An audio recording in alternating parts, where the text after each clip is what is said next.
আসসালামু আলাইকুম। ঝুমুরস cooking diary থেকে সবাইকে শুভেচ্ছা ও স্বাগতম। কেমন আছেন আমার রন্ধনপ্রিয় বন্ধুরা? আশা করি আলহামদুলিল্লাহ সবাই ভালো আছেন, সুস্থ আছেন। আজকে আমি নিয়ে এসেছি ঘরে থাকা উপকরণ দিয়ে অত্যন্ত সহজ এবং অনেকেরই পছন্দের একটি রেসিপি, পাট শাক। ঝুমুরস কুকিং ডায়েরি থেকে সবসময় চেষ্টা করি আপনাদের জন্য ঘরে থাকা উপাদান দিয়ে সহজে কোনো রেসিপি নিয়ে আসার জন্য। তো যাই হোক, এই পাট শাকটা আমি ধুয়ে চালনিতে ঝরা দিয়ে রেখেছি। এর জন্য আমি নিয়েছি পেঁয়াজ, কাঁচামরিচ, শুকনা মরিচ, রসুন কুচি। পেঁয়াজটা আমি মিহি করে কুচি করে নিয়েছি। তো শাক রান্না করতে আমরা সবাই জানি বেশি কিছু মশলার প্রয়োজন হয় না। বন্ধুরা, চুলাতে আমি একটা কড়াই বসিয়ে দিয়েছি। চুলাটা এখন আমি অন করে দিচ্ছি।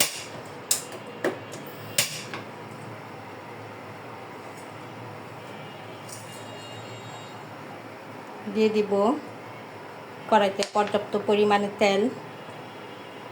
পাট শাকে আপনি একটু তেল, পেঁয়াজ কুচিটা বেশি দিবেন, দেখবেন যে পাট শাকটার স্বাদ দ্বিগুণ বেড়ে গেছে।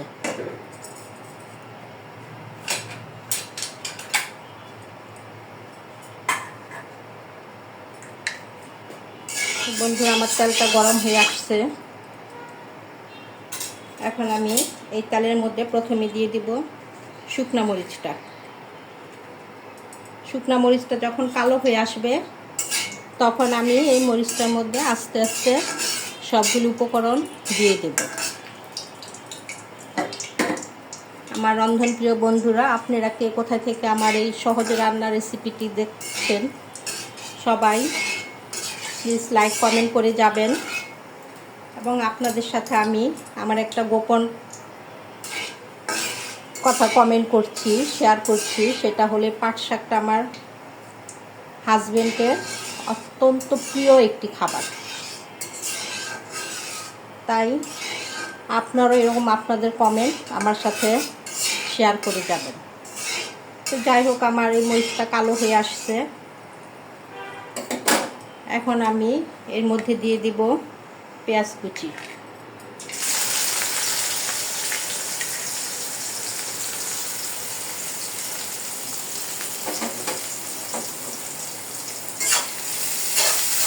আগেই বলেছি পাট শাকে আপনি পেঁয়াজ কুচিটা বেশি দিবেন এবং তেল দুটা বেশি দিলে পাট শাকের স্বাদটা বেড়ে যায়।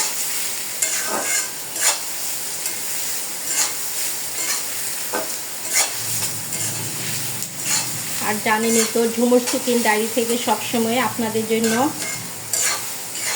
সহজ রেসিপি নিয়ে আসার চেষ্টা করি, যাতে আপনারা ঘরে যেসব উপাদান আছে সেগুলো দিয়ে ঝটপট তৈরি করতে পারেন। দিয়ে দিব স্বাদ মতো লবণ। লবণটা আপনারা আপনাদের শাকের পরিমাণ অনুযায়ী দিবেন এবং সে অনুযায়ী আপনারা তেল, মশলা, পেঁয়াজ, কাঁচামরিচ, শুকনা মরিচ এগুলো দিয়ে দেবেন। এই তো 3-4 মিনিট পেঁয়াজটা নাড়াচাড়া করলে একটু ভাজা ভাজা হয়ে যাবে, পুরোপুরি লাল হবে না। তখনই আমি এতে দিয়ে দেব কাঁচামরিচ, দিয়ে দেব রসুন কুচি।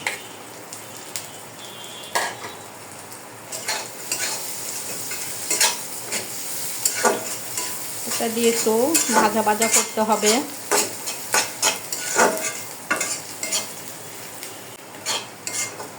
আমি কিন্তু এই পেঁয়াজটা নাড়ার মধ্যে রেখেছি। এখন এই যে হালকা ব্রাউন কালারে চলে আসছে। এর মধ্যে আমি এখন শাকটা ঢেলে দিব।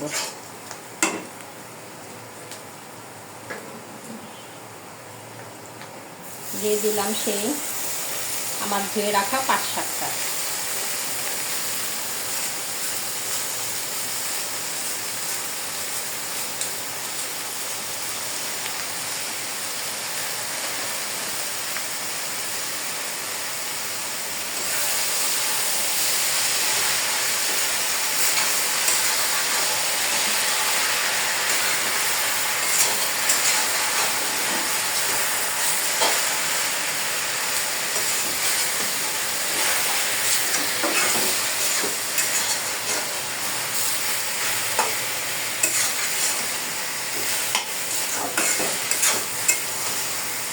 এখন এই শাকটা আমি ঢাকা দিব না, ঢাকা দিলে শাকটা থেকে বেশি পানি উঠে যাবে।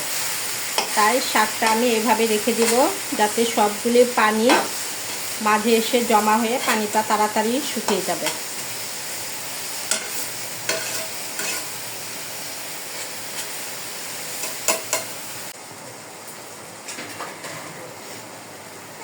ফিরে এসেছে প্রায় 5-6 মিনিট পর। দেখুন আমার শাকের অবস্থা এখন এরকম হয়ে গেছে, পানিটা প্রায় শুকিয়ে গেছে। এখন এই শাকটা আমি ভাজা ভাজা করে নেব। শাকটাকে এখন আমি এভাবে চারিদিকে ছড়িয়ে দিয়েছি যাতে পানিটা শুকিয়ে যায় এবং শাকটা তাড়াতাড়ি ভাজা ভাজা হয়ে যায়।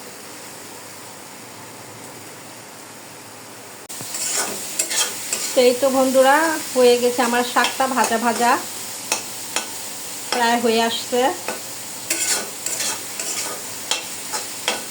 তো বন্ধুরা, কে কোথা থেকে আমার এই ভিডিওটি দেখছেন প্লিজ লাইক কমেন্ট করে যাবেন। আমি যেভাবে আপনাদের সাথে আমার গোপন কমেন্ট শেয়ার করেছি সেরকমভাবে আপনারাও আমাকে কমেন্ট করে যাবেন, কারণ আমার রন্ধনপ্রিয় বন্ধুদের কমেন্ট করতে আমার খুব ভালো লাগে। আর যারা রেসিপিটা আমার এই সহজ ঝুমুরস কুকিং ডায়েরির সহজ রেসিপিগুলি ভালো লাগে তারা অবশ্যই শেয়ার করে রাখবেন। আবার পরবর্তীতে দেখা হবে কোনো সহজ রেসিপি নিয়ে ফিরে আসবো আপনাদের পাশে। ততদিন ভালো থাকবেন, সুস্থ থাকবেন, নিজের যত্ন নেবেন। আল্লাহ হাফেজ।